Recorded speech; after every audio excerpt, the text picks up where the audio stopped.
is built on a fantastic and loved fast-paced recipe.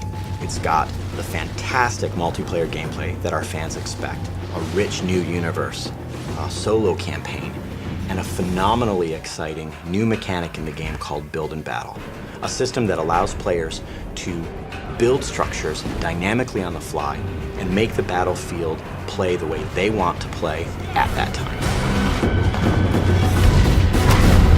Warhawk was loved around the world by all of our fans. It was really built on a fast-paced, multi-dimensional gameplay over really broad landscapes. We wanted to go one step further. We really felt that the opportunity was great to make a brand new standout approach to the shooter genre, and that's what led us to Starhawk. In Starhawk, the universe is in the future, in the distant reaches of the galaxy, a place we call the Frontier, a set of human colonies that have been built up over a number of years, really kind of fueled by what we call the Rush, kind of our gold rush analog for rift energy. As these rifters, which is our short term for rift miners, were mining rift energy, they found that it was incredibly potent. But exposure to rift energy causes them to become infected. The rift energy permeates their body, their mind, their skeleton, and they end up becoming enraged, hell-bent to protect the rifts from the rifters. And that's one of the factions in our game, the Outcast. And they form these roaming war bands that go from corner to corner in the Frontier, all the distant colonies. And really, that's at the heart of the conflict in our game. We didn't want it to just be two factions. We wanted there to be a face, a character that in our now included single player campaign that would really connect with players. That's where our character Emmett Graves comes in. He and his brother, a family operation, had a rift claim out in a distant planet. You know, as is unfortunate and common in the Frontier, an outcast warband rolled in and destroyed their extractor, and the rig exploded. As what happens with exposure to rift energy, both brothers were directly exposed. Now, of course, their gearman, Sidney Cutter, who was up in the dropship above, saw all of this happen. Yeah, this is what happens when those mangy creatures take over. It's a shame, I tell you. Cutter was able to modify some of his equipment to create this regulator device, and this horrible procedure implanted it directly into Emmett's spine. It's almost a curse. It's incredibly painful for Emmett.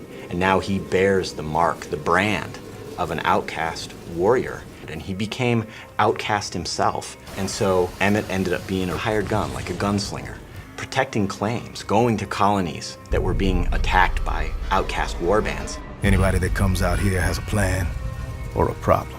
I came back with both. And so Emmett and Cutter take their rift salvaging operation to protect White Sands, a small colony on the distant moon of Dust, from an outcast warband. And so that's the start of the game. Emmett was the hero that they needed, but they didn't want. And not only is that conflict at the core of the game's story and fiction and universe, but it's actually core to our exciting new system in the game called Build and Battle. We decided to say, all right, what if the battlefield was just the landscape? A beautifully rendered canvas onto which the player could customize in a fast, violent, brutal way that matches the gameplay that they expected from Warhawk. And that's what Build and Battle is.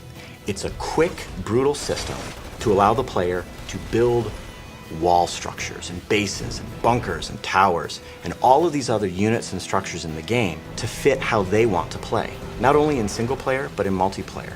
It's about telling the player, here's a combat challenge, and here's all the tools you have to solve it. Solve it how you want. Right in front of the player, not turn-based, right there on the battlefield. You are building all of these structures. Players love it, not only in single player, but in multiplayer. It's as fast-paced and as quick and as brutal as pulling the trigger on a weapon. That's what we wanted. We didn't want players to have to really manage anything. And another fantastic thing about Build and Battle is that all the buildings are destructible, and the firefights evolve from there. Buildings are destroyed, buildings are rebuilt. That freedom, that potential gameplay takes the great multiplayer recipe we had from Warhawk and just extends it. Starhawk is the spiritual successor to Warhawk, but it's the Build and Battle system which really sweetens up the whole game. The team and I are just crazy proud of it. It not only gives you a fantastic, infinitely replayable solo experience, but the changes that it does to the online multiplayer experience is remarkable. And I think players are not going to expect that, but once they get it, they'll want it all the time.